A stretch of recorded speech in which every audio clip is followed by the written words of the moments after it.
Hola chicos, buenas tardes. Hola, Buenas profe, tardes, buenas licenciada. profe, buenas tardes. ¿Cómo Buenas están? tardes, profesora. ¿Cómo les fue con la prueba? Bien, gracias.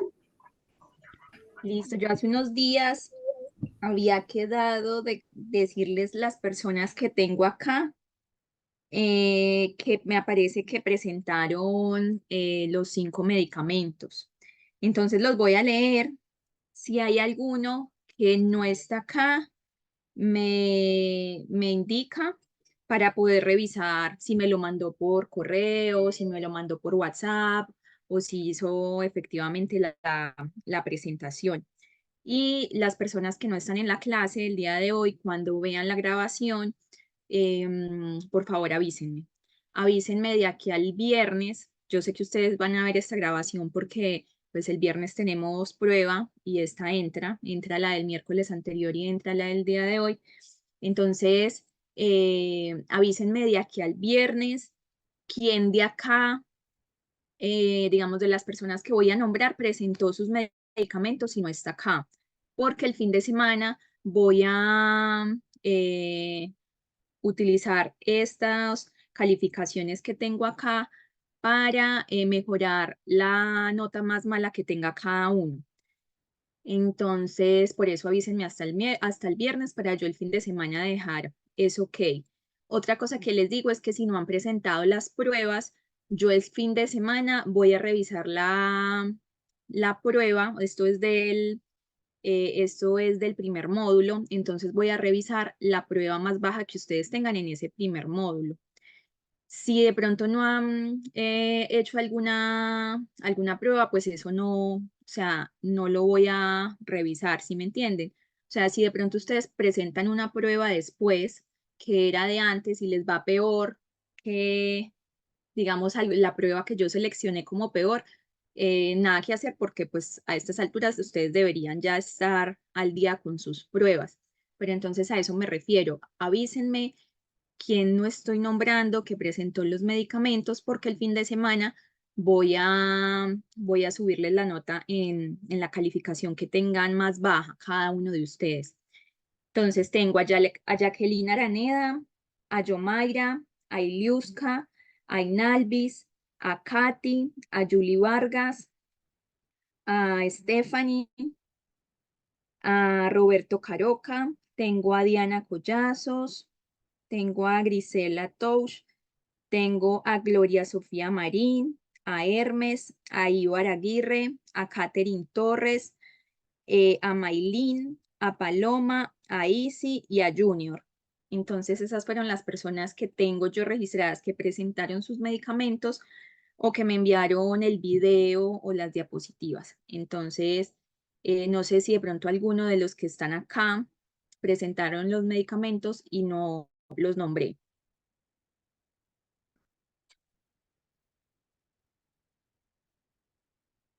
Tengo acá 18 personas. Listo. Entonces quedo pendiente de los que no están acá y que van a revisar la grabación de aquí al viernes para que me avisen. Vamos a continuar con la clase. Otra cosa es que revisen a ver qué pruebas no han dado, porque pues ya van a terminar el segundo módulo. Bueno, el lunes de la próxima semana terminamos el segundo módulo y sé que hay pruebas vacías. Entonces, eso.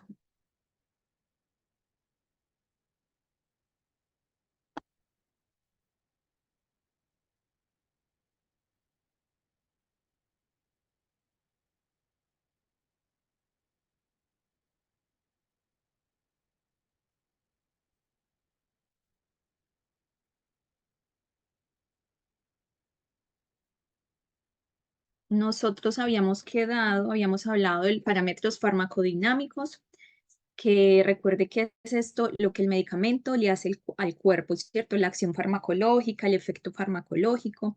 Entonces estábamos definiendo algunos parámetros como la concentración mínima efectiva y es la cantidad mínima de medicamento que es capaz de alcanzar el efecto terapéutico.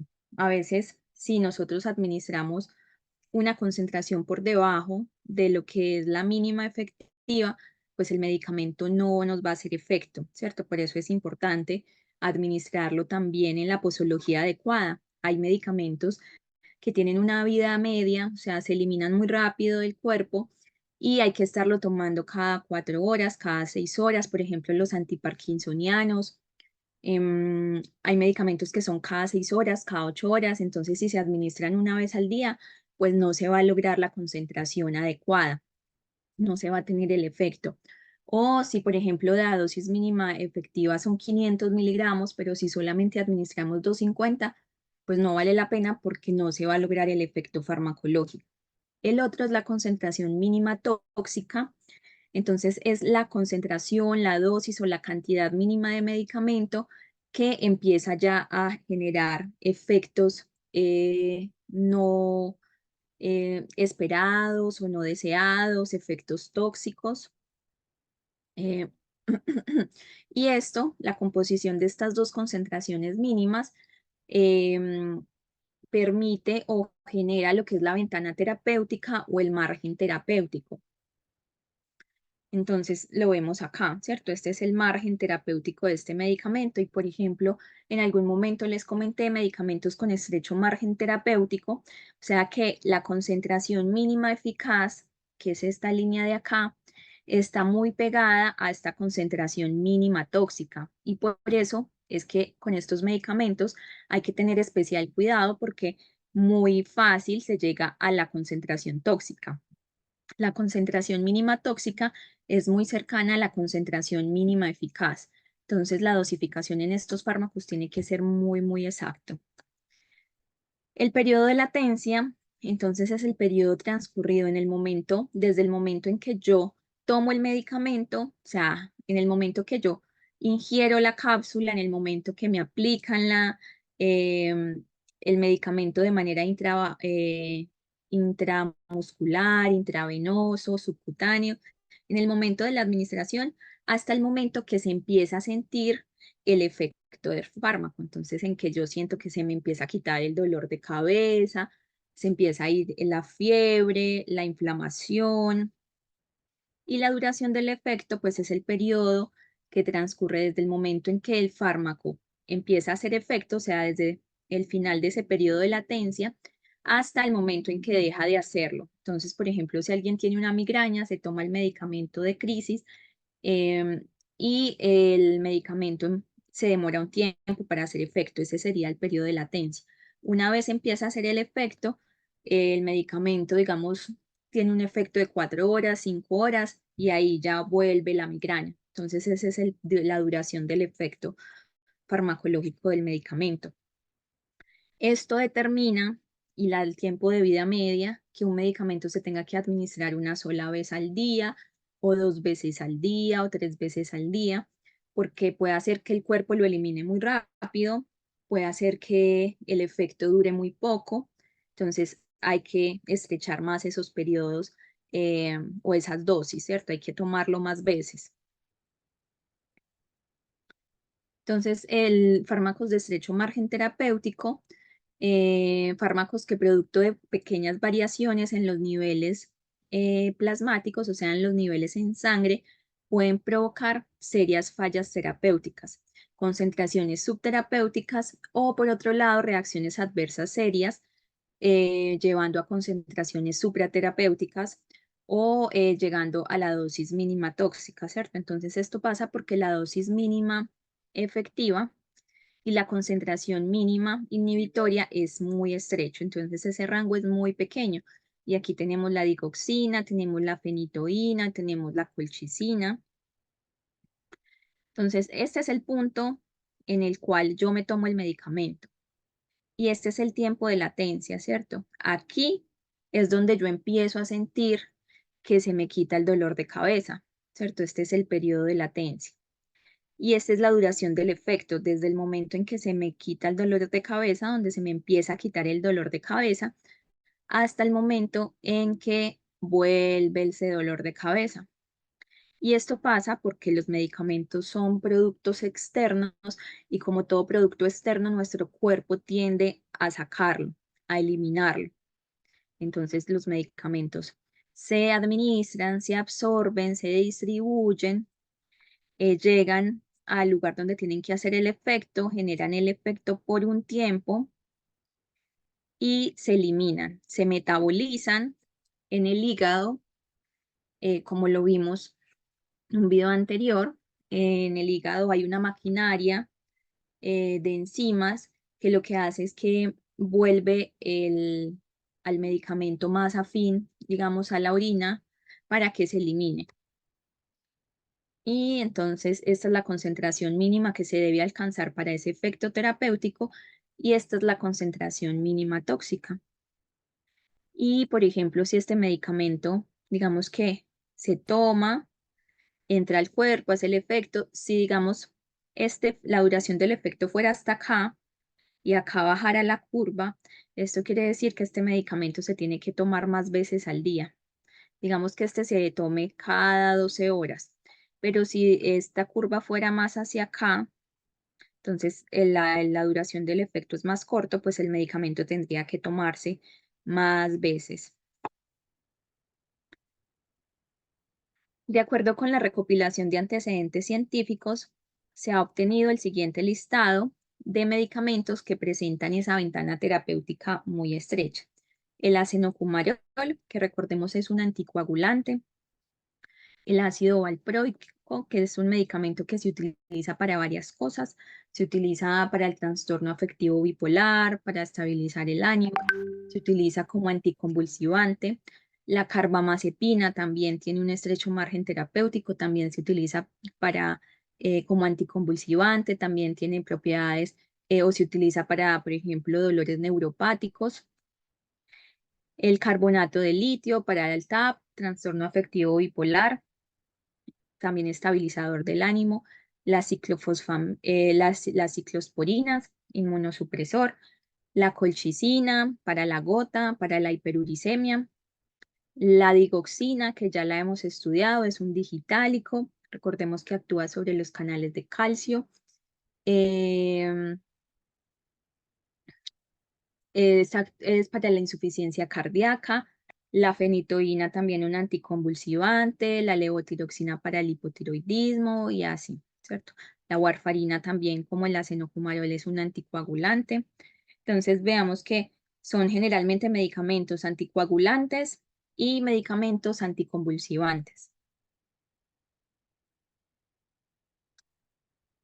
Bueno, aquí la intoxicación digitálica, cuando hablamos de la digoxina, entonces cuando se toma una cantidad muy alta en una sola ocasión, las personas con baja tolerancia pueden tener un nivel normal de digitálicos en sangre y todavía tienen efectos adversos. Entonces, uno de los síntomas, dentro de los síntomas de la intoxicación digitálica, encontramos confusión, pulso irregular, pérdida del apetito, náuseas, vómito, diarrea, el ritmo cardíaco acelerado, o sea, taquicardia, cambios en la visión, es más inusual, incluyendo, por ejemplo, puntos ciegos, visión borrosa, cambios en la forma en la que lucen los colores, pueden ver manchas. La intoxicación con fenitoína, entonces, tiene una cinética no lineal compleja, se une mucho a proteínas, tiene una ventana terapéutica estrecha, por lo que la intoxicación se convierte en un riesgo importante y dentro de los primeros síntomas que se ven es la debilidad generalizada, la visión borrosa, movimientos corioatetóxicos, que son como movimientos involuntarios. Son movimientos de los músculos, pero involuntarios y también puede llevar a la persona a estado de coma. Entonces nosotros hasta acá hemos visto como todo el viaje del medicamento en el cuerpo, ¿cierto? Entonces se toma el medicamento, se libera de la cápsula, se absorbe, se distribuye, llega al lugar de acción, se une a su receptor, a su enzima, a su canal iónico, a su diana farmacológica y de allí, entonces el cuerpo, como les digo, tiende a expulsarlo. Un medicamento no dura para siempre.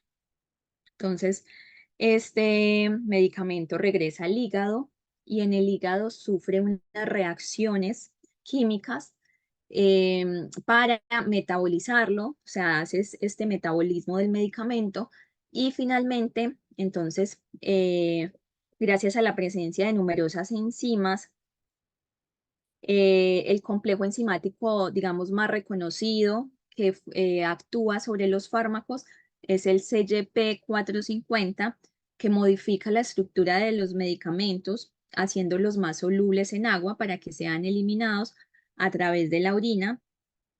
Y los principios activos que no se pueden volver más solubles, entonces se eliminan en las heces. Listo, entonces acá terminamos esta primera parte del módulo y empezamos con la parte de tecnología farmacéutica. No sé si hasta acá tengan alguna duda, alguna pregunta. Una pregunta, profesora.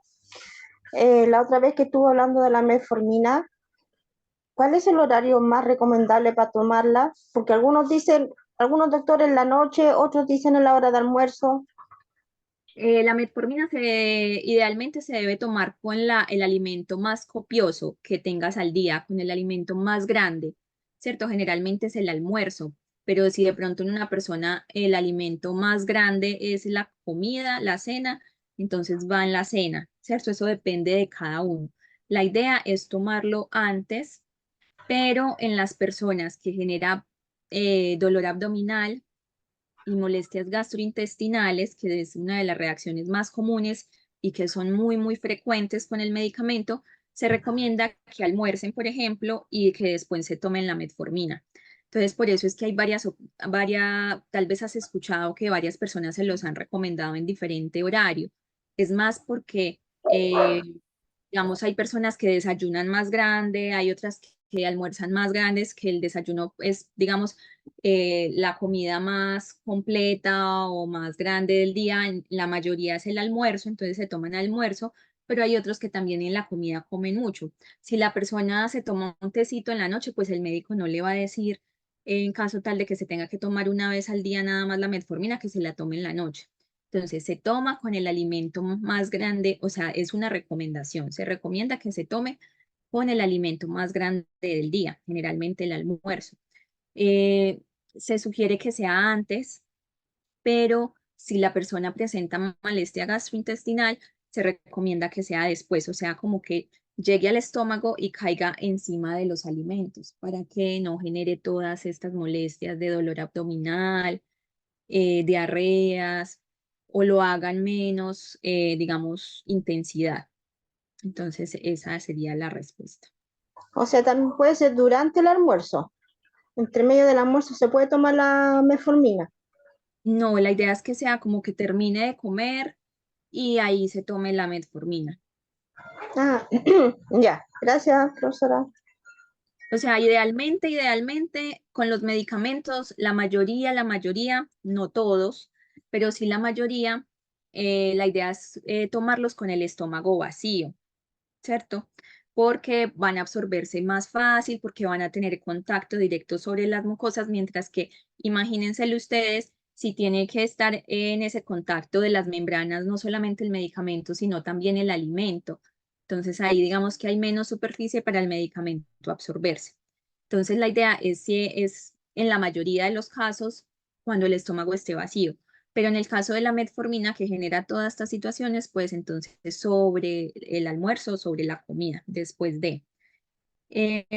Pero hay algunos medicamentos que antes, por el contrario, el, el administrarlos con alimentos, o sea, después de comer, después del desayuno, después em, del almuerzo, después de la comida, generan es un aumento de la absorción. Entonces, siempre hay que ver cuáles sí y cuáles no. Otra cosa es cuando le dicen alejado de la comida, entonces son 30 minutos antes de comer o son más o menos 2 horas después de comer. Eso es con el estómago vacío, sin alimentos. Y con alimentos sería comer, almorzar o desayunar y tomarse el medicamento después. Gracias, profesora. Listo. Entonces, ¿a qué se refiere la tecnología farmacéutica? Entonces, vamos a empezar desde el concepto de medicamento. Entonces, el medicamento se refiere a una sustancia o una combinación de sustancias destinadas a ser utilizadas en humanos o en animales y que posee propiedades para prevenir, diagnosticar, tratar, aliviar o curar enfermedades, así como para modificar funciones fisiológicas. Entonces nosotros hemos hablado mucho, por ejemplo, de la metformina, del paracetamol, del ibuprofeno. Estos son los principios activos, ¿cierto? Obviamente uno habla como ibuprofeno de medicamento, de paracetamol de medicamento, ¿cierto? Eso es normal, pero tenemos que entender que el medicamento es la unión del principio activo con el excipiente formulados en una forma farmacéutica. Entonces, esto es un medicamento, ¿cierto? Esto puede ser ibuprofeno, pero el medicamento lo hace es esa combinación de todo, ¿cierto? Combinación de la forma farmacéutica en donde está el excipiente o los excipientes más bien y el principio activo.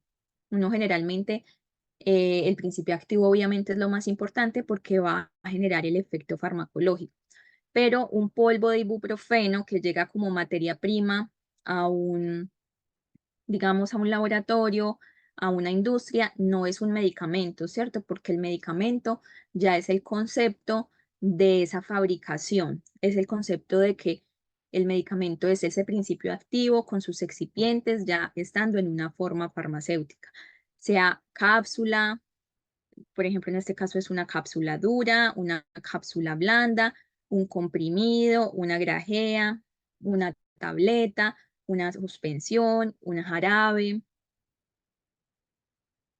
Entonces se compone del principio activo o puede ser también una combinación de ellos porque si ustedes, por ejemplo, viven con adultos mayores, sus padres, sus abuelos, pueden tomar, por ejemplo, medicamentos compuestos, o sea, que tiene varios principios activos, por ejemplo, el losartán con la hidroclorotiazida, o también con amlodipino, o por ejemplo, el candesartán con la hidroclorotiazida,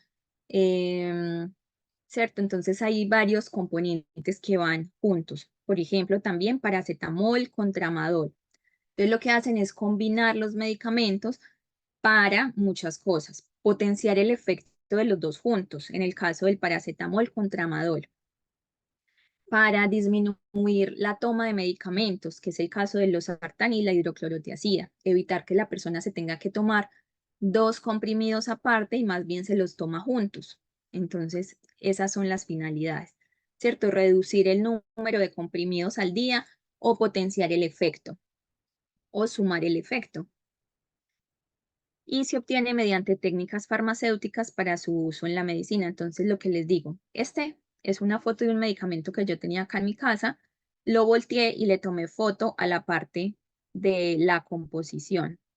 Entonces, la ciclobenzaprina es un relajante muscular, es un medicamento que se toma en las noches porque genera sueño. Es un depresor del sistema nervioso central. Entonces, la idea es que este medicamento no se combine con alcohol, no se combine con benzodiazepinas o con otros depresores del sistema nervioso. La concentración son 10 miligramos, pero este medicamento también viene en una concentración de 5 miligramos. La idea no es partir los medicamentos, o sea, se puede hacer cuando realmente se requiera, pero si ustedes necesitan una dosis de 5 miligramos, es mejor que se compre la dosis de 5 miligramos. Aquí vienen 20 comprimidos recubiertos, ¿cierto? Tiene un recubrimiento.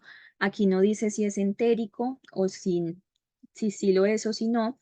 Puede hacer que este recubrimiento sea solamente para darle aspecto, un mejor aspecto, o puede hacer que sea para darle mejor función, para que, no se absorba, para que se absorba y alcance a llegar a la absorción intestinal, que no sea degradado por el ácido.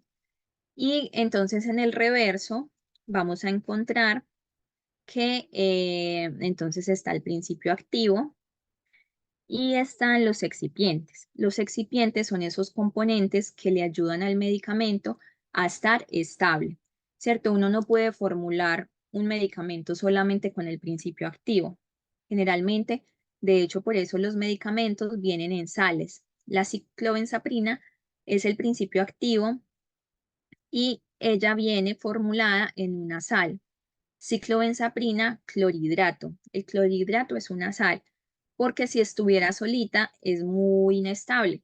Entonces la hacen más estables con estas sales. Por ejemplo, el enalapril maleato, el losartán potásico, el diclofenaco sódico, siempre generalmente vienen con ese segundo nombre y no es que sea ese el principio que va a generar la función, sino que es la manera en que se obtiene el medicamento y en que es más estable. Y los excipientes, entonces, son esos componentes activos que le dan la forma, que le ayudan a que pueda ser comprimido por las máquinas o que mejoran la absorción o que aumentan el tiempo, digamos, alargan el tiempo en el tránsito gastrointestinal o que permiten que se libere de tal manera, o por ejemplo son también los que le dan las características organolépticas, los que permiten que no se vaya a partir ese comprimido, etcétera, etcétera. Entonces estos son todos los principios activos que tiene, perdón, estos son todos los excipientes que tiene este principio activo. Y volviendo pues a recordar esto ya lo vimos, pero esto es supremamente importante que lo tengan muy, muy claro, la diferencia entre un medicamento genérico y un medicamento de marca. ¿Alguno de ustedes me quiere dar con sus propias palabras cuál es esa diferencia? ¿Cómo diferencian ustedes un medicamento genérico y un medicamento de marca? ¿Cuáles son o sea, cuáles son las diferencias y qué tienen en común? ¿Alguien por ahí?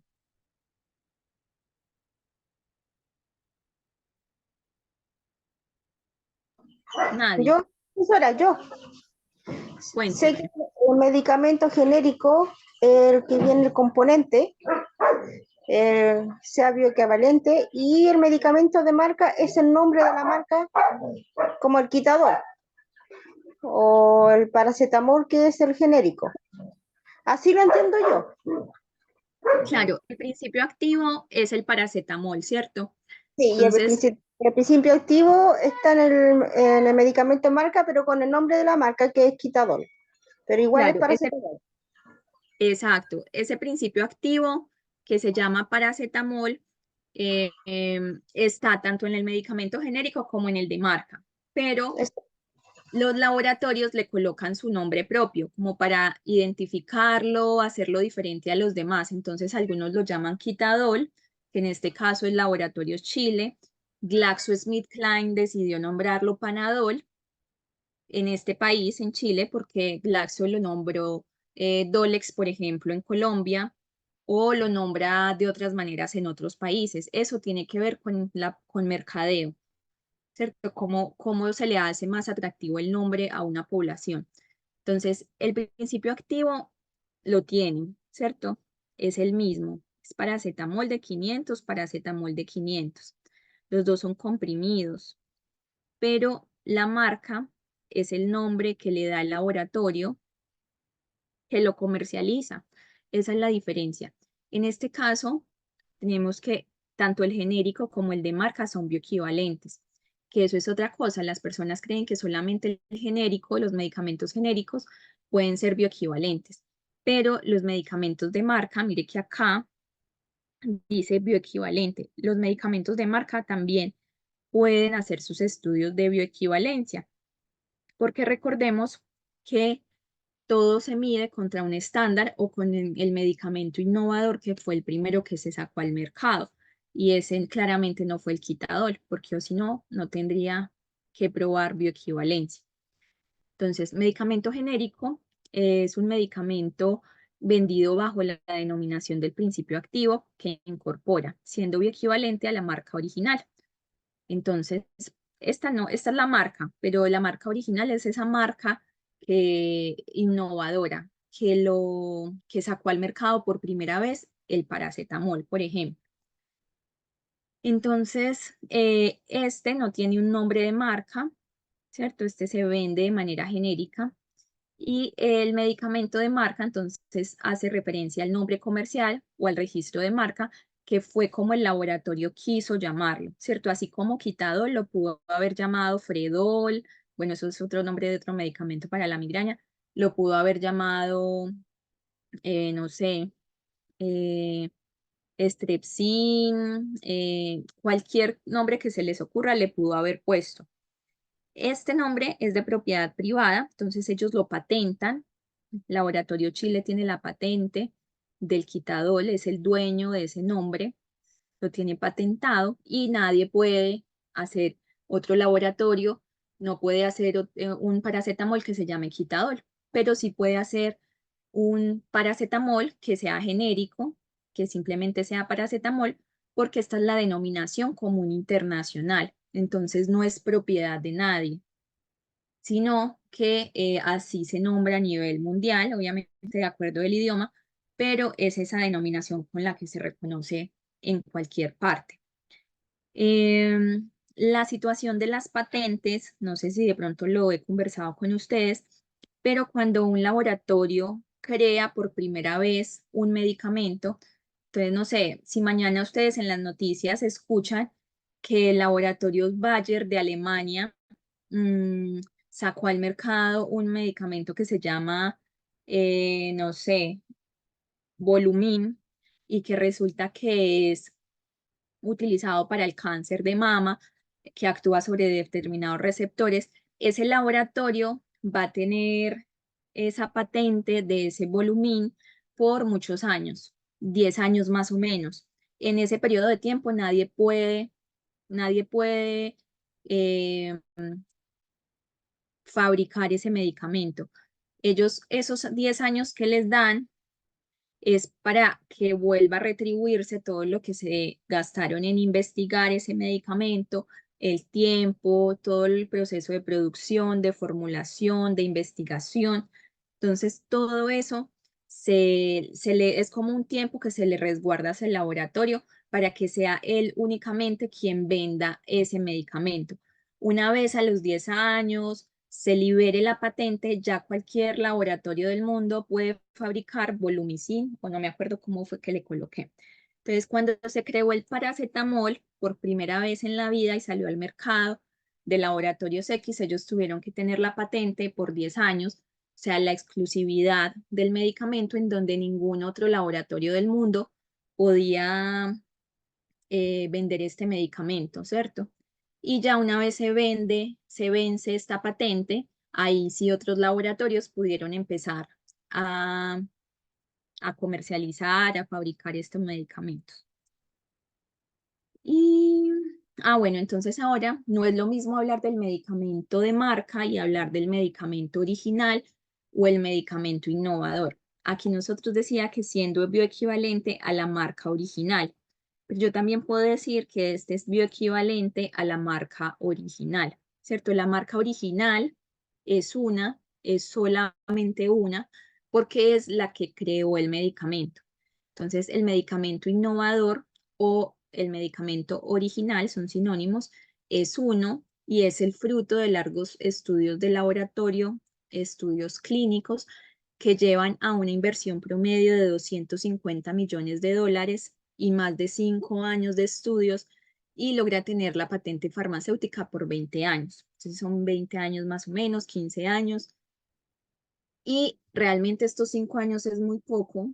Nosotros cuando veamos la parte de los estudios clínicos, de toda la parte de los estudios preclínicos, nos vamos a dar cuenta que son muchos años de investigación. O sea, son muchas las moléculas que uno cree que puedan tener un efecto farmacológico, pero de 1000 solamente pueden continuar en el ensayo 25 y digamos que esas 25 puedan ser efectivas, pero no pueden hacer que sean tóxicas, entonces de ahí solamente van a seguir 10 y de esas 10 resulta que solamente a 2 se le pudo dar forma farmacéutica porque las otras no fueron estables en ninguna forma para poder administrar y incluso puede hacer que ninguna llegue a ser un medicamento. Entonces, desarrollar un medicamento, no solamente hallar el componente que es efectivo, sino desarrollar un medicamento, puede llevar muchísimos años más. O sea, eso es más de 5 años.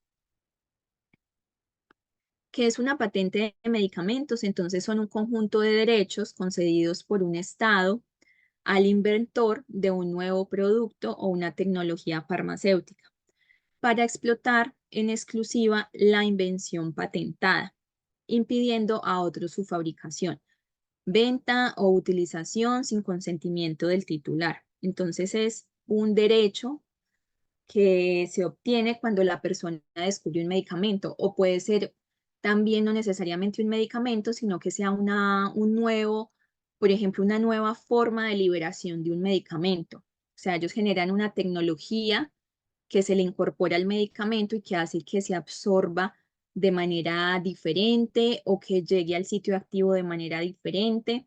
Entonces ellos van a tener esa patente y nadie más puede utilizar ese mecanismo o ese medicamento o no puede producir ese medicamento por cerca de 20 años, porque es muy costosa la investigación.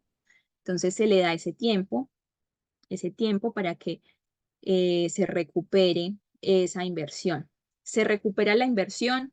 Generalmente no, ¿cierto? Por eso es que digamos que los laboratorios no investigan tanto en medicamentos que son para tratar enfermedades, digamos, agudas o, por ejemplo, para infecciones o antibióticos, por ejemplo, porque se utiliza el medicamento y la persona se cura. Entonces, digamos que para ellos es esa investigación, ese costo, porque es muy costoso formular un medicamento, pues va a preferir buscar moléculas para, por ejemplo, cánceres, porque son medicamentos que se van a vender muy costoso, o, por ejemplo, enfermedades crónicas, porque obviamente van a tener que utilizar ese medicamento por toda la vida.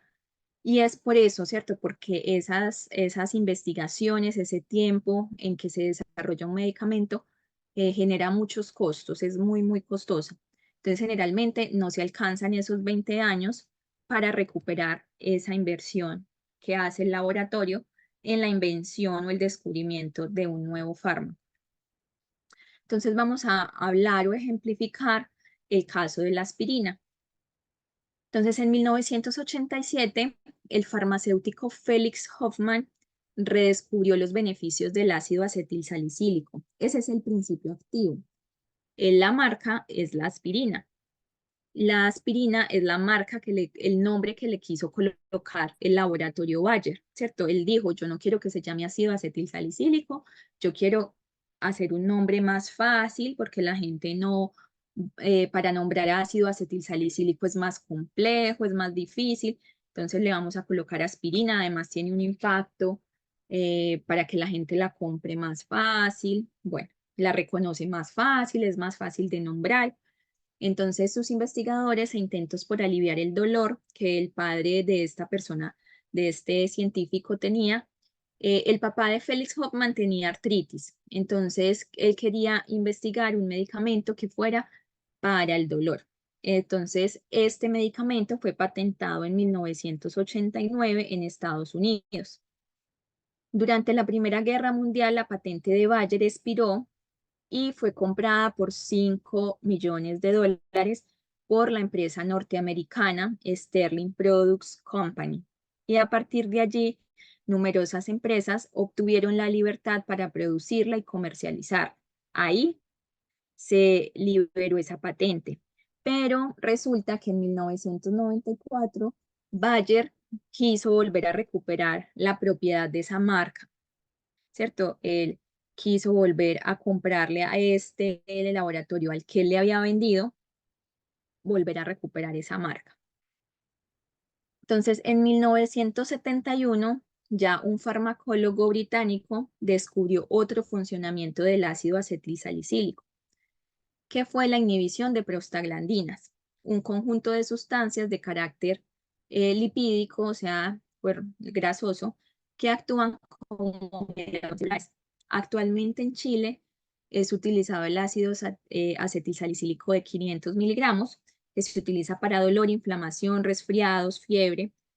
y de 100 miligramos, de 325 y de 81 para prevención secundaria en aquellos pacientes con alteraciones establecidas del sistema cardiovascular por el efecto antiagregante plaquetario.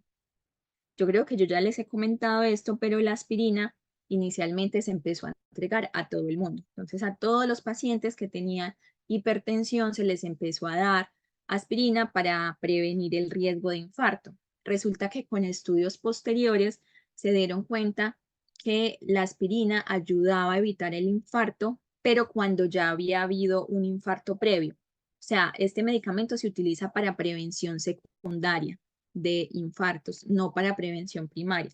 Se descartó ese efecto y ya este medicamento se espera que no se utilice o ya no se utiliza para pacientes que no hayan tenido un primer infarto, entonces, o un accidente cerebrovascular, pero siempre tuvieron que haber presentado primero un evento para poder estar prescritos con el ácido acetilsalicílico de 100.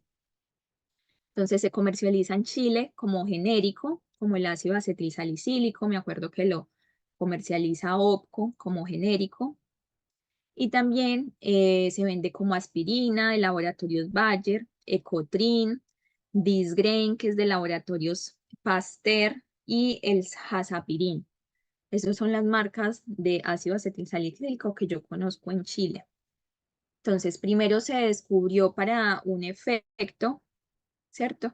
Y después se redescubrió otra vez, otro científico se dio cuenta que podía servir en otra dosis para generar otro efecto. Entonces eso también hace que se haya redescubierto, por decirlo así, ese medicamento. Entonces se utiliza para estas tres concentraciones, o sea, para prevención secundaria de 100 miligramos, de 325 o de 81 miligramos, y para los otros síntomas, que son los síntomas del resfriado, de 500 miligramos. No se podría administrar ácido acetilsalicílico de 500 miligramos todos los días por el efecto que tiene sobre la mucosa gástrica. Este medicamento es muy gastrolesivo, entonces si se toma todos los días, pues va a generar úlceras. Pero se investigó y se encontró que en estas dosis más bajas, pues no presentaba ese efecto. Aquí tenemos unos ejemplos, como para que nos quede un poquito más claro eso del genérico, de la marca y del innovador. Entonces, el innovador, recordemos que es el original y es uno, ¿cierto? Es el único, que es la aspirina. Nadie más puede ser de acá el innovador ni el medicamento original, porque solamente un laboratorio descubrió el ácido acetilsalicílico, que fue la aspirina, que fue el laboratorio de Bayer. Entonces, este es un medicamento innovador. Este es el medicamento, porque no sería uno, sino el medicamento innovador, el original. Es de marca comercial, ¿cierto? Porque tiene nombre aspirina, que fue como le quiso poner Bayer, Laboratorios Bayer. Este medicamento no es bioequivalente, claramente, porque es el medicamento innovador. Entonces, todos los demás querrían hacer las pruebas de estabilidad, las pruebas de biodisponibilidad y bioequivalencia para comprobar que son iguales a la aspirina. Ecotrin no lo quiso hacer, él simplemente dijo: yo eh, tengo mis pruebas, sé que soy ácido acetilsalicílico, quiero colocar mi nombre de marca, este es de GlaxoSmithKline, me quiero llamar Ecotrin, pero no me interesa hacer las pruebas de bioequivalencia y no tienen que hacerlas, no es obligación. Entonces, por su parte, OPCO quería sacar su medicamento genérico como bioequivalente. Entonces, este es un medicamento genérico, bioequivalente, y el laboratorio es OPCO.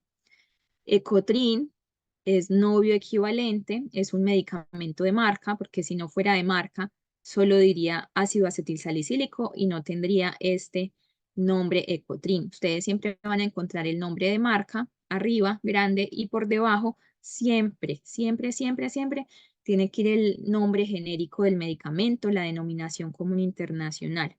Y este es de laboratorios Glaxo. Y el Hazapirin no era un medicamento genérico, es un medicamento de marca, pero quiso hacer también las pruebas de bioequivalencia. O sea, quería demostrar que era igual al medicamento innovador o al medicamento original. Ojo, estas pruebas de bioequivalencia, de biodisponibilidad, no se hacen necesariamente, o sea, no se tienen que hacer justamente contra aspirina, sino que la aspirina puede tener otros estándares, como, digamos, otra marca, por ejemplo, no sé, el Hazapirin puede tener algunas pruebas que hacen que sea un estándar de la aspirina y que contra ese también se puedan hacer pruebas de bioequivalencia.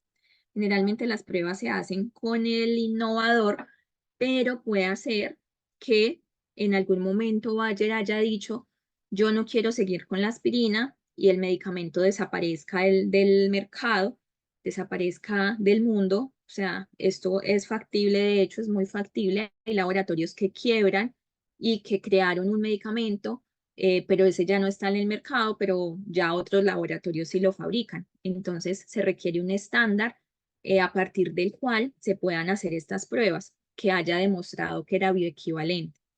Entonces, quiero que comprendan eso bien. Estos medicamentos que prueban bioequivalencia lo pueden hacer en contra de la aspirina, o sea, no en contra, sino utilizando la aspirina para hacer esas comparaciones de la velocidad con la que llega a la sangre, la cantidad, todo eso, o sea, siempre para los estudios, una persona toma aspirina y esa misma persona, digamos, al otro día tomó Hazapirin y se miden las concentraciones del medicamento en determinados momentos del día, se revisa cuánta concentración hay en un determinado tiempo, pero eso lo pueden hacer con la aspirina o lo pueden hacer con un estándar de la aspirina, ¿cierto? Por si acaso hay que tener estándares por si de pronto el laboratorio quiebra o por si de pronto pasa algo. Generalmente puede hacerse incluso si Bayer todavía está funcionando, tiene el medicamento, también se puede hacer con un estándar. Un estándar es un medicamento al que se le ha probado que es igual a la aspirina, el efecto farmacológico. ¿Tiene el mismo efecto los medicamentos genéricos y los medicamentos de marca? ¿Ustedes qué opinan? Sí, no, en su experiencia, en su conocimiento, ¿qué dicen?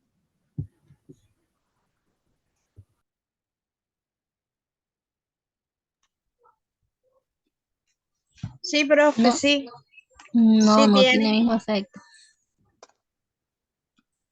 Listo. La respuesta es sí, ¿cierto? Ah, yo dije que sí, INAPI. Entonces, otra de las preguntas habituales que hacen los clientes en las farmacias es si los medicamentos genéricos tienen el mismo efecto que los medicamentos de marca.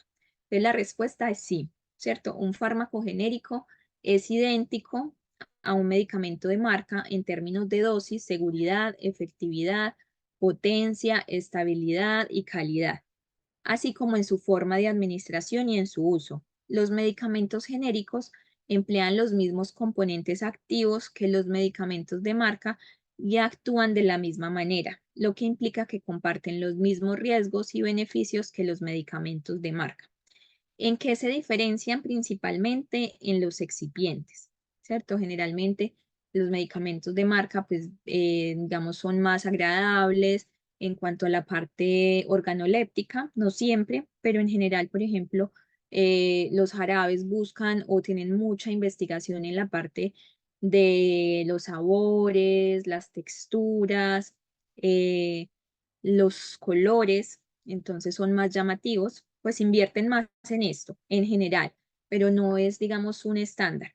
Entonces, los medicamentos genéricos y de marca son iguales en eficacia, seguridad y calidad, pero son diferentes en el precio, en los excipientes, en la apariencia y obviamente en el laboratorio. Y estos son los estudios de biodisponibilidad y bioequivalencia.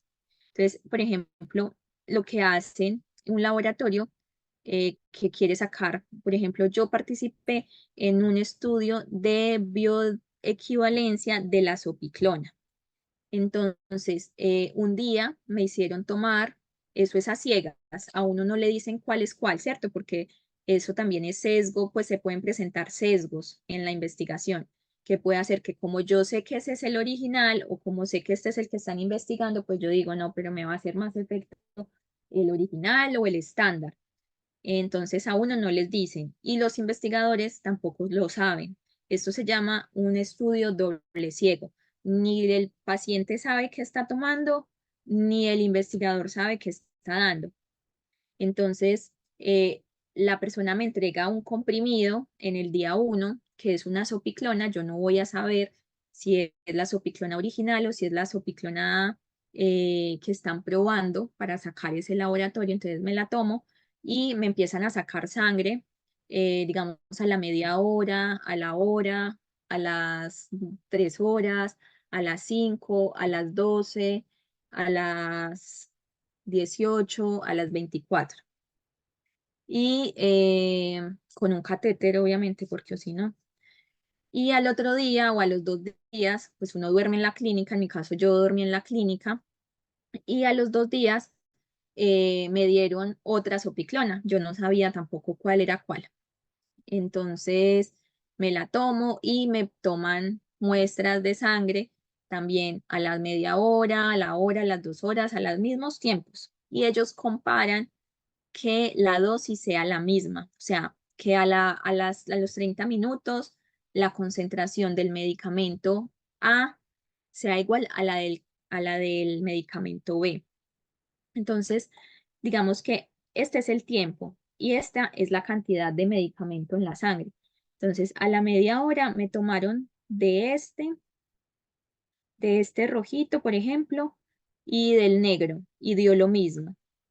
A la 1 hora igual, ¿cierto? A las 2 horas, a las 3, a las 4, a las 5, a las 6, a las 7, y va bajando la concentración porque es lo mismo, ¿cierto? Todo lo que entra sale, ¿cierto? Todo lo que entra a nuestro cuerpo también tiende a expulsarlo.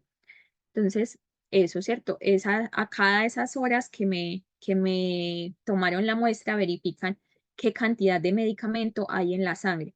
Entonces, si resulta que siempre son iguales o muy parecidos, no tienen que ser exactamente 100% iguales, sino que tienen un rango o una desviación estándar permitida, ¿cierto? Que es como, ay, no me acuerdo, como 90, o sea, hasta 105, pero son relativamente iguales, o sea, lo mismo. Pero, por ejemplo, si hubiera dado este y a las 2 horas si hubiera dado esta concentración o esta dosis del medicamento, pues claramente es muy diferente. Mire que es muy, muy diferente. Entonces, este ya no es un medicamento bioequivalente. Y para que un medicamento, dos medicamentos sean bioequivalentes, tienen que ser que tengan los estudios de biodisponibilidad, estos son estudios de biodisponibilidad iguales, ¿cierto? O sea, estos, y que además sean de la misma forma farmacéutica. Entonces uno no puede decir que el paracetamol en jarabe de laboratorio, no sé, eh, Chile, es bioequivalente con el paracetamol de 500 miligramos en comprimidos de X laboratorio, porque son un jarabe y es un comprimido. Entonces, la bioequivalencia se prueba entre dos medicamentos de la misma forma farmacéutica, comprimidos con comprimidos, cápsulas con cápsulas, suspensión con suspensión. Entonces, si ustedes ven en el mercado, por decirlo así, un ibuprofeno en cápsulas, que es bioequivalente, pues va a ser bioequivalente, pero al ibuprofeno original en cápsulas. Si es un ibuprofeno en comprimidos bioequivalente, pues es bioequivalente al ibuprofeno en comprimidos, que es el original, pero nunca dos formas farmacéuticas diferentes pueden ser bioequivalentes entre sí, para que lo tengan en cuenta. Entonces, la biodisponibilidad, una cosa es la biodisponibilidad y otra cosa es la bioequivalencia. La biodisponibilidad es antes de la bioequivalencia, ¿cierto? La biodisponibilidad de un medicamento se refiere a la velocidad y a la cantidad de la forma original del fármaco que accede a la circulación sistémica, volviéndose disponible para actuar en los tejidos y producir un efecto. Traducción de esto es que el medicamento, como les decía, que a cada tiempo eh, llegue, o sea, que llegue la misma cantidad del otro medicamento a la misma, o sea, cantidad y velocidad. Entonces, que a mí me tomaron sangre a los 30 minutos, entonces a esos 30 minutos yo tenía, por decirles algo, 100 nanogramos o microgramos o sea, de ese medicamento en la sangre, que esa cantidad sea la misma al medicamento, al otro medicamento, ¿cierto? Entonces miran que en un determinado tiempo yo tenga en la sangre la misma concentración del otro medicamento. De eso se trata la biodisponibilidad, ¿cierto? Que haya la misma cantidad de este medicamento que la de este. Y bueno, entonces la cantidad absorbida se evalúa comúnmente utilizando el área bajo la curva de las concentraciones o las dosis en sangre o la fracción del fármaco biodisponible. Además, también miran la velocidad de absorción, que entonces prácticamente lo que miran es la cantidad sobre el tiempo, ¿cierto? Que es la cantidad que yo tengo en una hora, la cantidad que yo tengo de ese medicamento en 2 horas, en 3 horas, en 6 horas. Entonces, la biodisponibilidad simplemente tengan en su cabeza que es la cantidad de fármaco que llega a mi sangre a una velocidad determinada, ¿cierto? En el tiempo yo tengo que tener tanta concentración, en otro tiempo tengo que tener tanta concentración, porque si no es así, pues el medicamento no va a ser biodisponible, ¿cierto? Y menos va a ser bioequivalente, porque para que haya bioequivalencia tiene que haber biodisponibilidad. Y para que haya bioequivalencia tiene que haber biodisponibilidad y que sea la misma forma farmacéutica. Es importante tener en cuenta que la biodisponibilidad de un fármaco no solo está influenciada por los procesos de absorción, sino también por los de la distribución y la eliminación. Sin embargo, cuando la distribución y la eliminación se mantienen constantes, o sea, que digamos que la misma cantidad de fármaco que llega en sangre es la misma que sale, se logra como un estado estacionario, la misma cantidad que llega al cuerpo y es la misma que se elimina, se llega como a un momento de iguales, ¿cierto? Lo mismo que entra es lo mismo que sale. Entonces, sin embargo, cuando la distribución y la eliminación se mantienen constantes, las diferencias en la biodisponibilidad reflejan alteraciones en la absorción del fármaco, ya sea en términos de velocidad, de cantidad o en ambos factores, o sea, tanto dosis, pues tanto cantidad como velocidad. La biodisponibilidad de los fármacos puede variar entre individuos, especialmente cuando existen factores que afectan la absorción, a pesar de depender en gran medida de la vía de administración y de la forma farmacéutica utilizada. Todos nosotros tenemos muchas diferencias entre nosotros. Obviamente la biodisponibilidad uno la revisa de manera general y por eso los laboratorios para hacer esas pruebas tienen muchos voluntarios, ¿cierto? 200 voluntarios, porque si por ejemplo en una persona los resultados fueron muy diferentes, puede hacer que no sea el medicamento, sino que puede hacer que la persona tenga algún factor, tenga alguna enfermedad, tenga alguna situación que haga que ese medicamento no se le absorba adecuadamente. Entonces eso no se puede atribuir al medicamento y por eso se buscan muchos voluntarios para que se diluya ese error. Pues ese error no era del medicamento, era de la persona, porque esa persona tiene alguna enfermedad o algo funciona diferente en él que en el resto.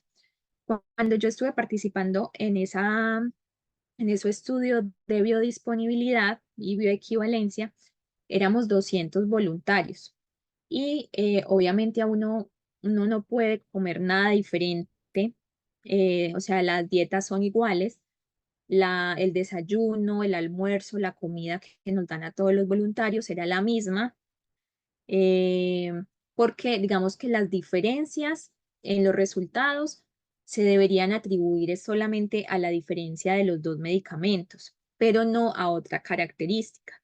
Entonces también buscan, por ejemplo, personas que no tomen otros medicamentos, que no tengan enfermedades, para que la población sea muy homogénea y las diferencias que se tienen en el resultado se pueda decir que sí, que efectivamente eran por el medicamento y no por, digamos, porque consumió algún alimento que disminuye la absorción o que, por ejemplo, tomaba otro medicamento que tuvo una interacción y que cambió, digamos, que aumentó el efecto o que lo disminuyó. Entonces, la idea es evitar todos esos factores que son externos al medicamento. Entonces, la biodisponibilidad depende de la vía de administración del fármaco, ¿cierto? Generalmente, un medicamento que es oral va a tener esta curva porque el medicamento tiene que pasar por el tracto gastrointestinal, se tiene que liberar, se tiene que absorber y absorberse implica que tenga que pasar varias membranas a través y aquí llega, digamos, al, al receptor, genera su efecto y aquí vuelve y cae porque se excreta. Pero cuando uno se aplica un medicamento intravenoso, mira que la curva empieza de arriba. Mire que todos empiezan de abajo, porque empiezan con una concentración cero, ¿cierto? Porque tienen que pasar barreras. La concentración es en sangre, entonces estos no se aplican en sangre. Este intravenoso sí se aplica en sangre, entonces la concentración inicial va a ser la dosis máxima, porque llega al torrente sanguíneo y llega toda. Entonces va a hacer esa curva, es que va a empezar a disminuir porque el medicamento se va a empezar a ir de la sangre, se va a ir para el hígado, se va a metabolizar, se va a excretar. Entonces este intravenoso tiene una biodisponibilidad del 100%. ¿Cierto? No se pierde nada de medicamento porque se aplica directamente a la vena. Entonces, como se aplica directamente a la vena, llega todo el fármaco. Mientras que del 100% que yo me tomo de medicamento oral, a la sangre solamente llega, digamos, el 80%, el 95%, el 90%, el 85%, el 75%, y eso es la biodisponibilidad, ¿cierto? Es lo que llega a la sangre. Del intramuscular, digamos, que está acá, perdón, es este verde, también uno se lo aplica en el músculo y él tiene que pasar esas barreras para llegar a la sangre, pero es mucho más rápido que la forma oral o la forma subcutánea. La forma subcutánea tiene que pasar más barreras para llegar a la sangre. Y en el oral tiene que pasar más barreras para llegar a la sangre, porque tiene que pasar también la barrera intestinal. Entonces, esa es la razón de que esta curva intravenosa sea muy diferente a las demás. Listo, chicos, vamos a dejar hasta acá y nos vemos dentro de 10 minutos. No sé si de pronto alguno tenga alguna duda, alguna consulta, algún comentario, no sé si alguno ha participado como voluntario en algún estudio de medicamentos, con las vacunas de COVID. Bueno, con las vacunas de COVID todos éramos un experimento, pero no sé si alguno ha participado o si tienen alguna duda, algo no les quedó claro para aclarárselo mejor.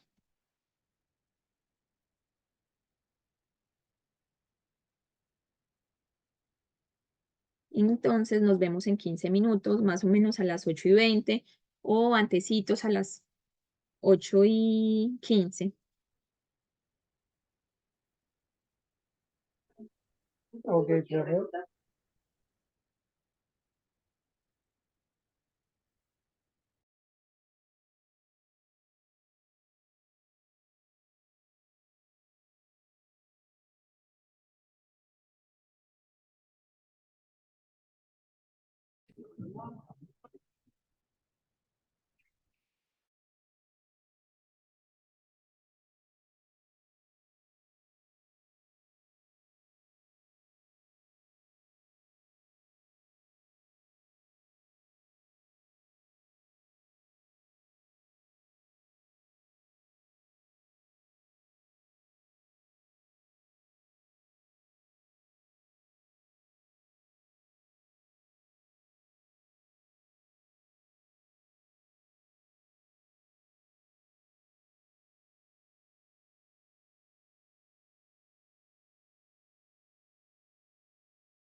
Hola chicos.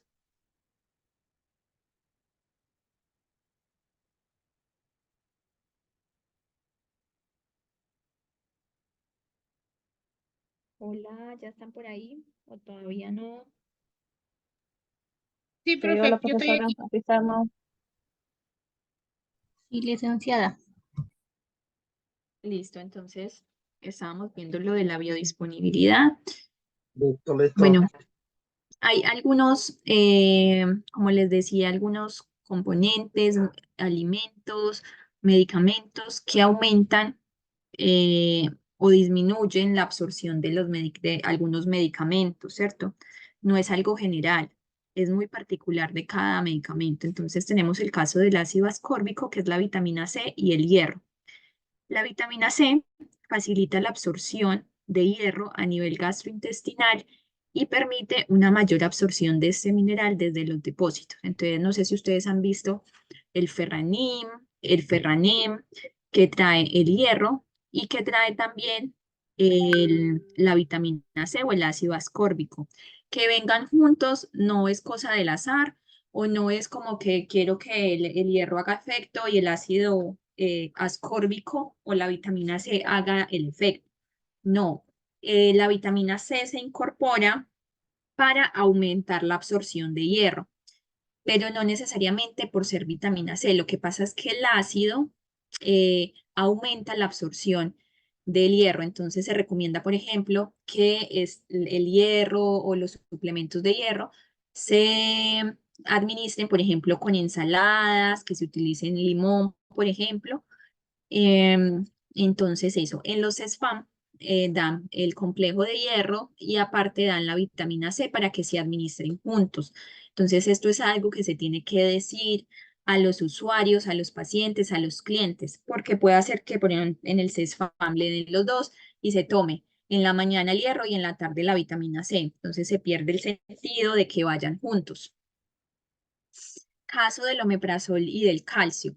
El calcio eh, bueno, el calcio necesita un medio ácido también para absorberse y lo que pasa con el omeprazol es que el omeprazol disminuye la acidez del estómago, ¿cierto? Uno toma omeprazol por la acidez, que no debería ser, ¿cierto? El omeprazol se debería utilizar en casos más puntuales de enfermedades gastrointestinales por un tiempo de 3 meses y yo considero que la población en general, no solamente la chilena, abusa del omeprazol. Pero entonces, de tanto tomar omeprazol, se disminuye esa acidez del estómago y el calcio a través del tiempo, o sea, no es algo que pase porque se tomó omeprazol por 2 meses, sino que es algo de mucho tiempo, muchos años continuos tomando omeprazol, hace que, digamos, el pH del estómago se modifique, sea menos ácido y que el calcio empiece a absorberse menos, porque el calcio requiere de un medio ácido para absorberse. No solamente pasa con el calcio, sino que pasa con otros minerales, otras vitaminas que requieren de un medio ácido para absorberse. El uso de inhibidores de la bomba de protones, como el omeprazol, disminuyen la secreción de ácido en el estómago.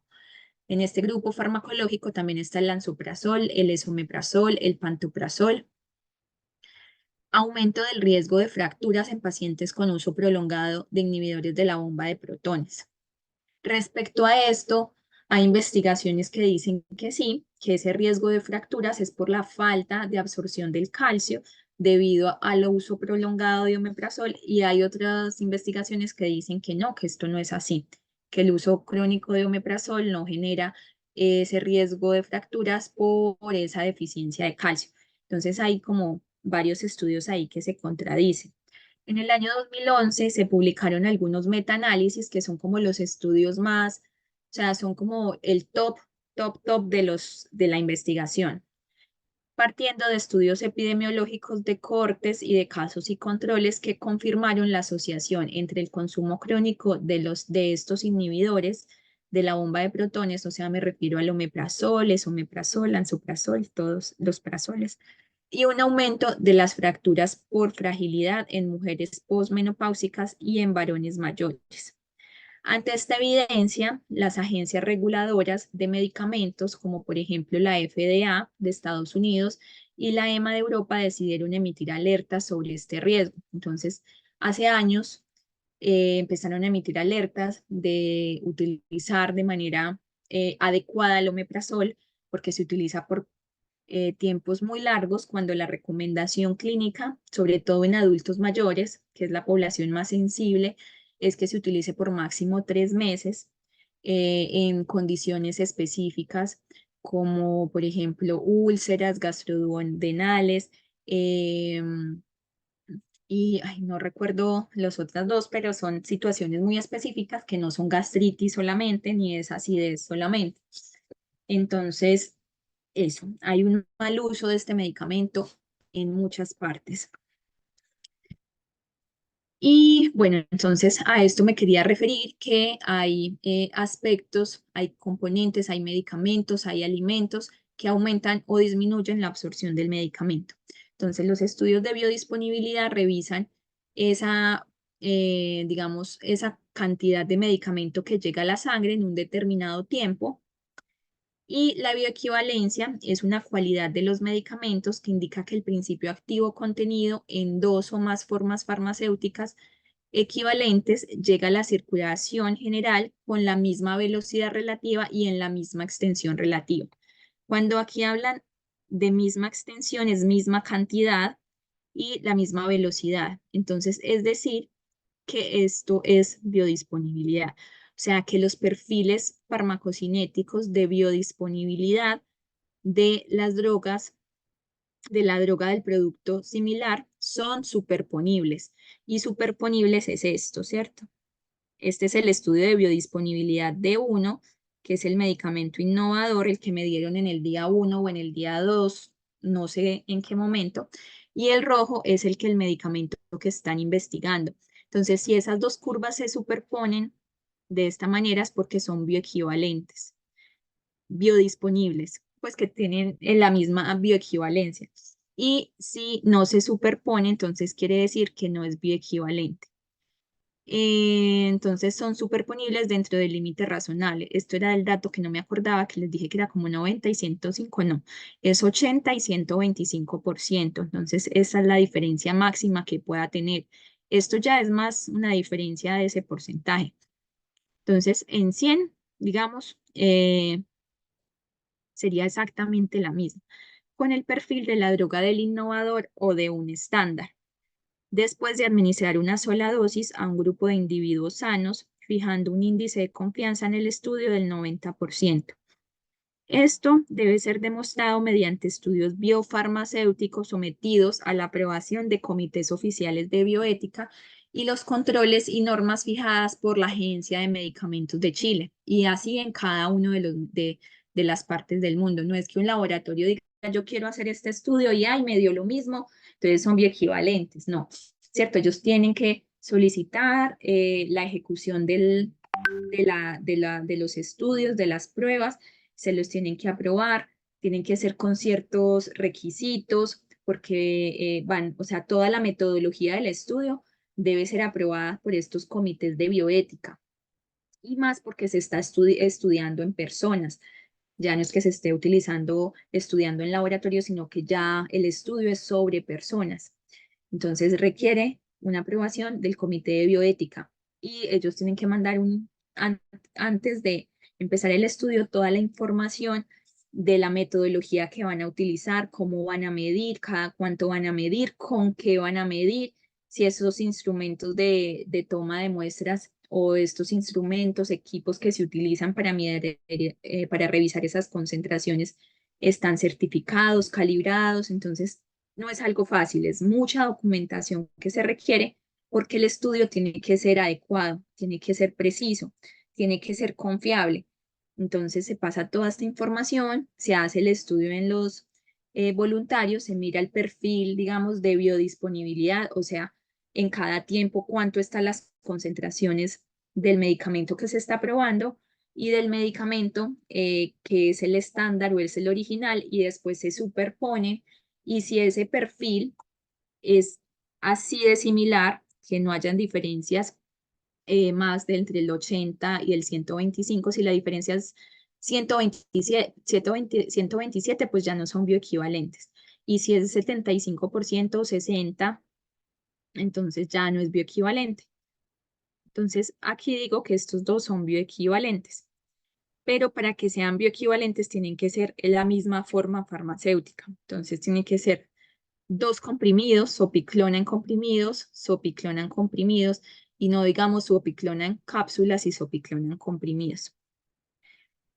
Entonces, se revisa que son superponibles con el perfil de la droga del innovador o un estándar después de administrar una sola dosis a un grupo de individuos sanos, fijando un índice de confianza en el estudio del 90%. Entonces, esto está aprobado por el Comité de Bioética y para eso el medicamento en estudio debe tener la misma cantidad, los mismos ingredientes, o sea, tiene que tener la misma composición, los mismos ingredientes activos y la misma forma farmacéutica.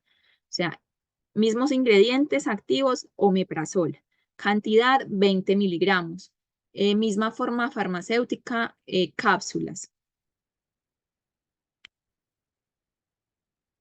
Se podrá demostrar bioequivalencia entre el ibuprofeno de 200 miligramos en cápsulas blandas y el ibuprofeno de 200 miligramos en suspensión. ¿Ustedes qué dicen? Sí, no, ¿por qué? No, porque uno en cápsula y otro en suspensión. Exacto, no se puede. Tiene que ser que este fuera ibuprofeno en cápsulas de otro o que este fuera en suspensión. Entonces, tienen que ser la misma forma farmacéutica. Se podrá demostrar bioequivalencia entre el ibuprofeno en cápsulas y el ibuprofeno de 200, o sea, la misma concentración en comprimidos. Estos dos medicamentos son bioequivalentes entre sí. Entonces sí, porque si son bioequivalentes. No, pero acuérdate, este es bioequivalente con otro ibuprofeno de 200 en Ah, comprimidos. ya. Y este ibuprofeno en cápsulas es bioequivalente a otro ibuprofeno en cápsulas, pero entre ellos no pueden ser bioequivalentes porque se rompe esta apreciación de acá, ¿cierto? No tienen la misma forma farmacéutica. Listo, vamos a ver acá un video de la fabricación.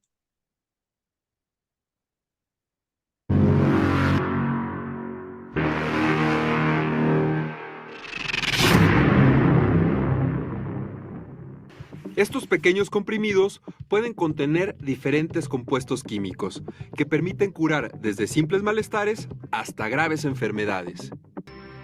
En el siglo XIX se descubrieron los principios activos presentes en distintas plantas y cómo obtenerlos en estado puro. Así nacieron las cápsulas de gelatina. Pero los primeros comprimidos surgieron de la inspiración artística cuando un pintor inglés ideó la fórmula de triturar el grafito y comprimirlo para mejorar las minas de sus lápices. Y esta idea fue rápidamente adoptada por la industria farmacéutica. En esta planta farmacéutica de Bagó voy a averiguar cómo se hacen los comprimidos recubiertos. Estos contenedores que vemos aquí se llaman jaulas y contienen todos los componentes que vamos a necesitar para hacer un lote de comprimidos. Hay dos tipos de componentes químicos. El principio activo sería uno, que es el encargado de la acción farmacológica del medicamento, y los otros serían los excipientes, que sirven tanto para la elaboración como para la adecuada administración y asimilación del medicamento en el organismo. Acá agregamos los componentes a esta tolva, que la transfiere por un sistema de vacío a la granuladora de última generación. A partir de ahora vamos a hacer varios procesos de mezcla. La primera es la mezcla en seco y sirve para comenzar a unificar los primeros componentes. Luego llega el momento de iniciar la humectación. Todo el líquido que hay en este recipiente se inyecta dentro de la mezcladora. Gracias a la humectación, el polvo que está mezclándose aquí adentro empieza a transformarse en gránulos, es decir, adquiere una consistencia más densa. Este proceso se conoce como granulación húmeda. Sin embargo, para hacer comprimidos, necesitamos que la mezcla esté muy seca. Y para eso hay que trasladarla a este otro equipo que se llama secadero de lecho fluido. Lo que sigue es lograr que los gránulos que componen la mezcla posean un tamaño uniforme, de manera que la dosis que tenga cada comprimido sea exactamente la misma, usando este molino cónico conectado al secadero de lecho fluido por un sistema de vacío. Ahí está. Finalmente, dentro de este recipiente tenemos el granulado uniforme. El siguiente paso es comprimirlo.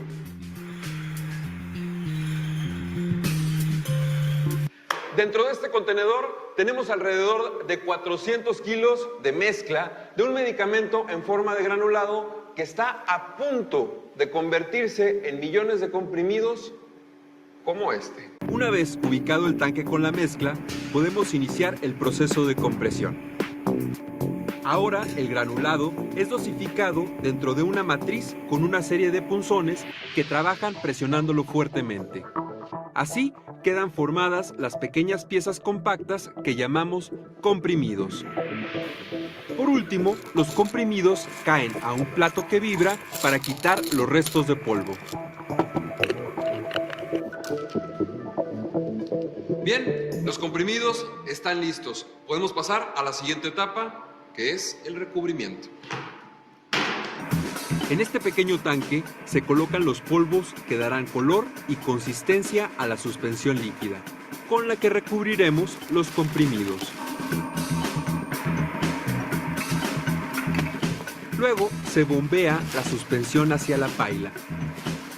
Dentro de ella, los comprimidos giran, mientras que unas pistolas de atomización inyectan en forma de spray la suspensión que formará la película de recubrimiento. Además, se inyecta aire caliente y seco para eliminar la humedad de la película, evitando que los comprimidos se peguen entre sí durante el proceso. Como se trata de un medicamento, los controles de calidad son fundamentales. Aquí se realizan controles microbiológicos para asegurarnos que no haya habido contaminación durante el proceso de elaboración. Y controles físico-químicos que garantizan que los productos contengan los principios activos en las cantidades indicadas. De nada servirían tantos cuidados y controles si al salir de esta planta farmacéutica los comprimidos tomaran contacto con su peor enemigo, el medio ambiente. Por ello, vamos a protegerlos adecuadamente. Para garantizar esa protección, se envasan los comprimidos en los conocidos blisters. Primero, la máquina toma la lámina de PVC y forma unas burbujas con el tamaño justo de los comprimidos. Luego pasan por un rodillo que trabaja a 210 grados de temperatura, en el que se le agrega la tapa de aluminio y queda sellado. Finalmente, se corta el blister según el tamaño requerido. De este modo, los comprimidos recubiertos están listos para ser envasados en la caja que saldrá al mercado. Eso ocurre en la máquina de envasado secundario, que coloca los blisters y prospectos dentro de sus respectivos estuches, lo que mantendrá a los comprimidos correctamente identificados y protegidos para su transporte y distribución.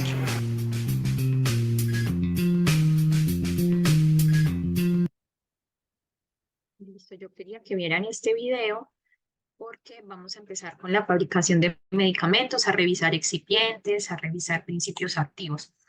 Entonces, las funciones del recubrimiento es modificar la liberación del principio activo o enmascarar sabores o facilitar la ingesta o ayuda a identificar el medicamento, ¿cierto? Generalmente esta que acabamos de ver no es para modificar la liberación del principio activo, sino que es más para enmascarar sabor, para de pronto identificar el medicamento o porque la marca lo quiere de determinado color, el laboratorio lo quiere de determinado color. Entonces es más para mejorar esas características organolépticas que son olor, sabor y la parte visual. Entonces el excipiente es todo componente de un medicamento que es diferente del principio activo y del material de acondicionamiento. Es biológicamente inerte, el excipiente no puede generar ningún efecto porque si no, no sirve como excipiente. Yo no me puedo tomar un medicamento, un principio activo que esté acompañado de otros componentes que van a ir a actuar en otras partes del cuerpo ¿cierto? Porque generaría eventos secundarios, efectos secundarios, reacciones adversas que no quiero y pues la idea no es empeorar la condición del paciente. Entonces, dentro de la característica, una de las características fundamentales es que sea inerte. Inerte es que no reaccione, que no produzca por sí mismo ninguna acción farmacológica. Le brinda características organolépticas, físico-químicas al medicamento, ayuda con el proceso de producción porque, digamos, ayuda a la compresión, ayuda a que no se parta, ayuda a que se aglutine, ayuda con el proceso de producción para que no se pegue a las máquinas, entonces un lubricante, por ejemplo, pero también ayuda con las características biofarmacéuticas, o sea, que ayuda a que el medicamento sea más estable, a que se absorba mejor, a que se libere mejor, a que llegue bien al destino donde va a ser el efecto, que es la diana farmacológica. Entonces, ¿qué contiene un principio activo? ¿Qué contiene un comprimido? Entonces, tiene un diluyente, que es el excipiente que va a incrementar el volumen, ¿cierto? Es el vehículo. Está el aglutinante que une las partículas, que proporciona cohesividad a la mezcla, entonces ayuda a que se mezcle bien el principio activo con sus excipientes. Tiene disgregante, facilita la ruptura del comprimido, entonces lubricante, agiliza el proceso de fabricación porque si no entonces se pega a la máquina y todos esos productos que igual se le incorporan al medicamento para mejorar el proceso de fabricación igual tienen que estar reportados en la caja del medicamento y son excipientes. Hay otros que son solubilizantes, aromatizantes, humectantes, viscosidantes.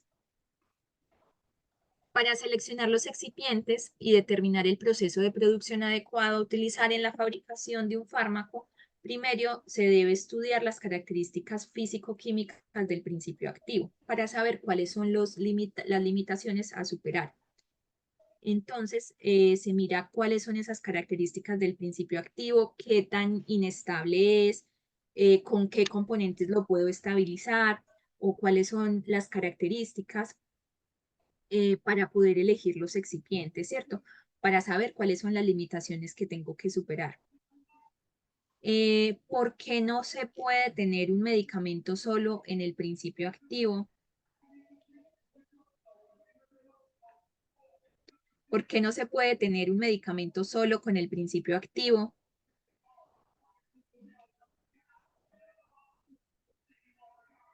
¿Alguno tiene de pronto una idea de por qué se necesitan los excipientes? Porque para poder mezclar el comprimido, profe, porque si no, no se podría hacer con un solo ingrediente. No hay Claro, forma. para todos los procesos de la producción y también para mejorar las características del producto, ¿cierto? Para darle mejor absorción, para darle estabilidad, para que se pueda liberar adecuadamente, para que pueda llegar a su objetivo final. Entonces, no se podría fabricar una forma farmacéutica, ¿cierto? Porque yo no puedo tampoco administrarme tanta cantidad, digamos que para hacer un comprimido, yo requiero solamente un pedacito de ese comprimido va a ser el principio activo. Mi cuerpo no podría asimilar toda la cápsula llena del principio activo o todo el comprimido lleno del principio activo porque sería tóxico. Entonces, no se podría fabricar porque no se podría utilizar aglutinante, lubricante, el excipiente que ayuda con la compresión. Muchos principios activos tienen sabores amargos, muy feos. No se podrían modificar las formas de liberación. Interactuaría con muchos componentes en el cuerpo, ¿cierto? Los excipientes ayudan como a camuflar el principio activo, ayudan a tenerlo ahí adentro, a que no interactúe tanto, no se absorbería bien, no se liberaría bien. Entonces, básicamente por eso, ¿cierto? Pero esto se traduce en dos cosas, en mejorar las características biofarmacéuticas, que se refiere todo a lo que es el medicamento cuando ingresa al cuerpo, que se mejore liberación, absorción, llegada a la diana, todo eso, y para mejorar la parte de la fabricación, ¿cierto? Que sea lubricante, que no se pegue a los equipos, que, digamos, se pueda distribuir bien, que pueda fluir, etcétera, etcétera. Entonces, aquí damos por terminada la clase de hoy. Y vamos a llamar a lista. No sé si tienen alguna pregunta, alguna duda, aclaración. Pregunten, pregunten.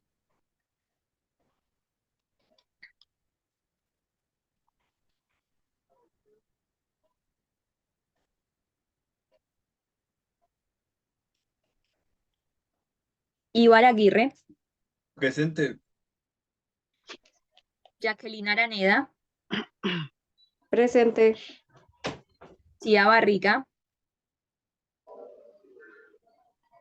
Maylin Bon Morales, Presente. Karen Burgemeister, Yomaira Cantillo me escribió y me escribió Juli Vargas. Esas dos personas me escribieron. Nidia Caro, Presente. Roberto Caroca, Presente, profe. Rodolfo Sea, Jessica Contreras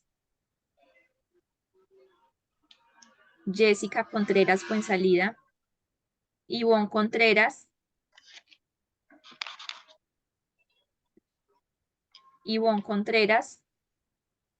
Jesula Desjardins,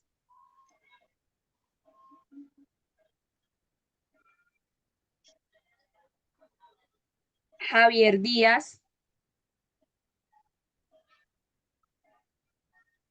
Paula Donaire,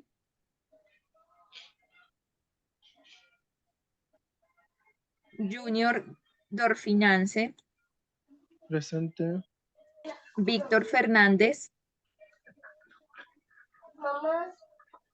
Víctor, Isi Puentes, Presente.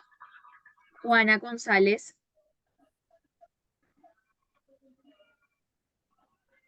Victoria Gutiérrez, Victoria, Enrique Herrera, Enrique, Grisela Touch, Presente, profe. Gloria Marina Alzate, Trabajo. Presente, profe. Gonzalo Pardo, María Pérez,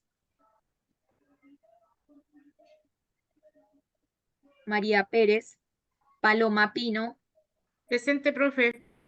Iliuska Rivas, Presente, profe. Inalvi Rizo, Presente, profe. Maximiliano Tapia,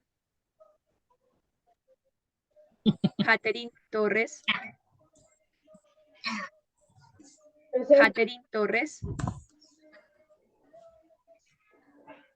Hermes Uribe, Presente. Juli Vargas me escribió, Stephanie Vázquez, Presente. Presente, profesora.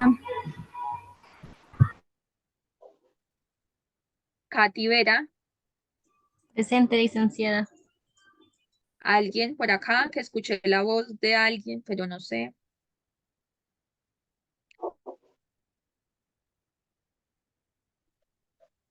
Listo, chicos, que tengan una buena tarde, bueno resto de día, noche. Profe, Chao, Profe, gracias. señorita.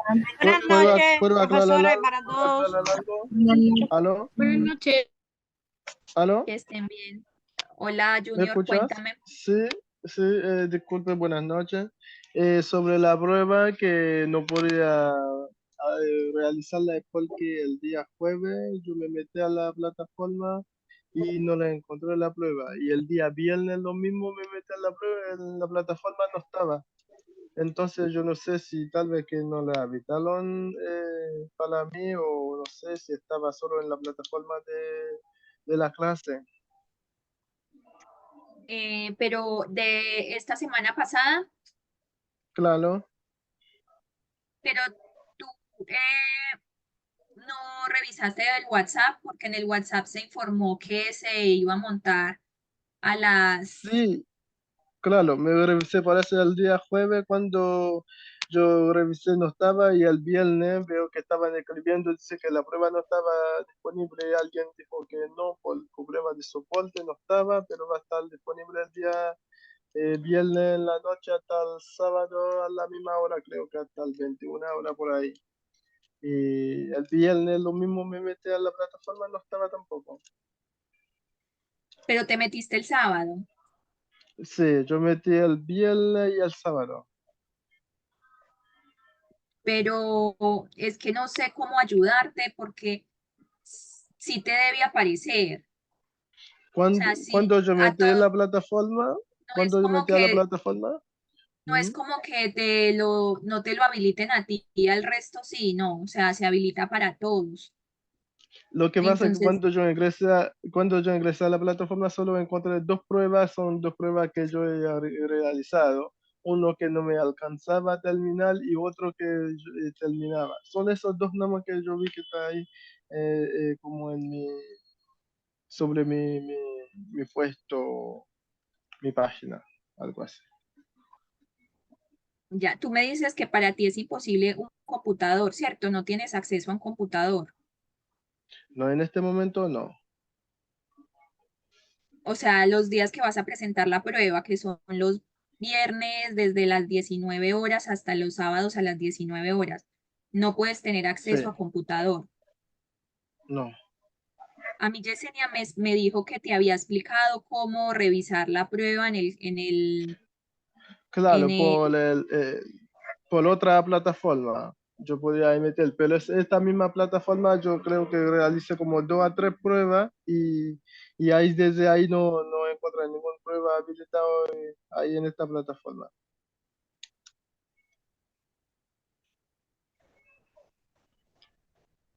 porque es que no sé cómo puedo ayudarte, porque o sea, ya te expliqué cómo ingresar y Yesenia me comentó hoy que hablamos que también te había explicado cómo ingresar. Sí, sí, me ingresé de la otra plataforma que me dijo la Yesenia, que es por Chrome. Por Chrome tengo que ingresar eh, el nombre de, de- de la empresa que es promundochile.cl y ahí con ese nombre tengo que ingresar y colocar mi nombre y la contraseña y ahí yo puedo encontrar. Así yo he realizado como 2 a 3 pruebas, pero de ahí no veo ningún otro más que está disponible para que yo pueda hacerlo. Porque, mira, no, las pruebas están por módulos, ¿cierto? Entonces, tú, por ejemplo, ves el módulo 1 y aquí ingresas, están las clases y están las 4 pruebas. Me imagino que estas son las pruebas que pudiste hacer, pero ya No para me, las no del, me aparece, no me aparece así, me aparecen dos nada más. Son dos que he realizado. o sea, de todas las pruebas que llevamos, que son 6, tú solo has hecho 2 pruebas. Sí.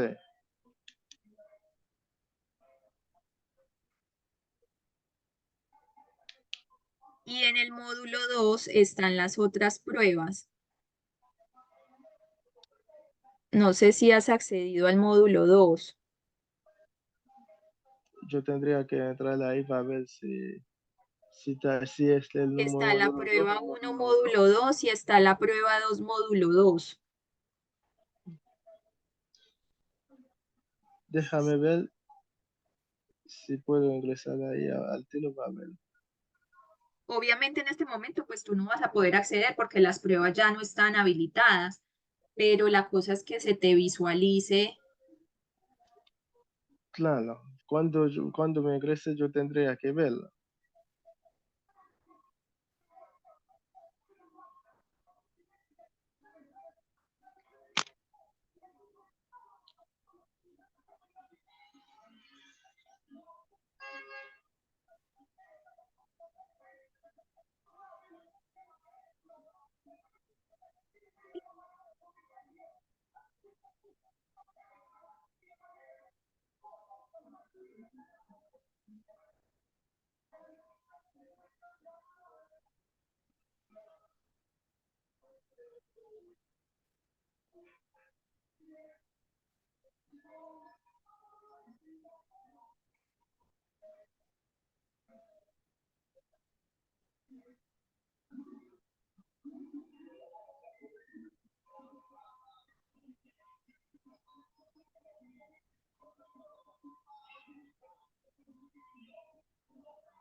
Ya, ahí dice prueba 1, módulo 2.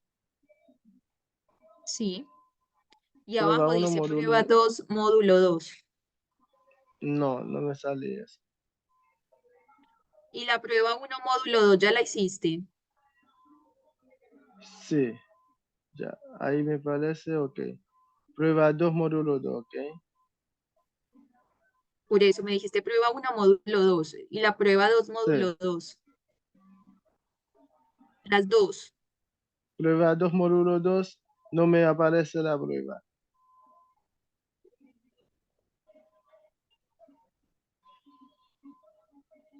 Solo esos dos. Es como que prueba 1, módulo 2 y prueba 2, módulo 2. Esos dos nada más.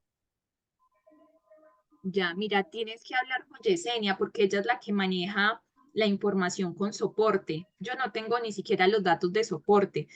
Cada vez que nosotros tenemos que montar, sacar una prueba, todo lo que es uso de plataforma siempre es a través de ella. Entonces tienes Ya. que comunicarte con Yesenia para que te ayude a ver por qué no te aparecen a ti esas pruebas determinadas. No sé si es porque no las hiciste en el tiempo adecuado y como que se te Es que borran.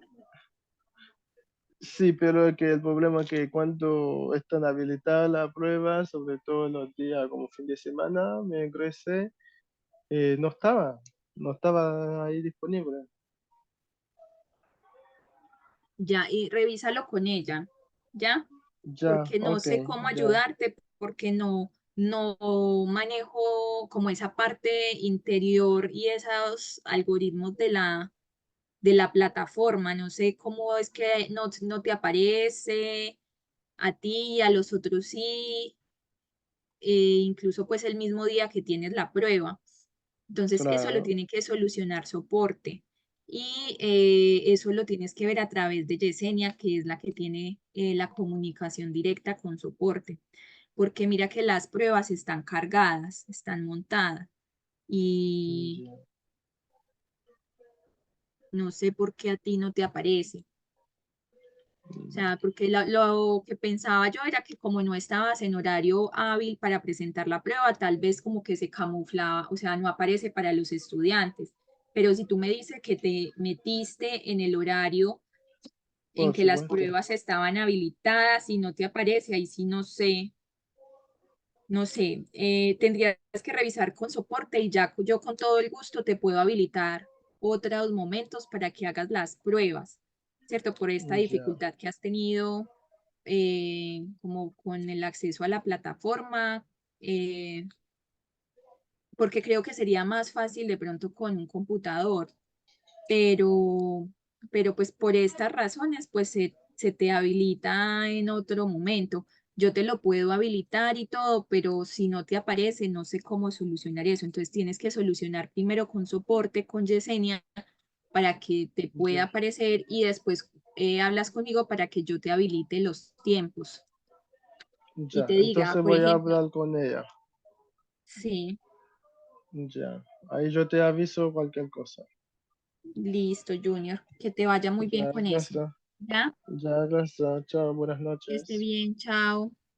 Chao. Hola, buenas noches.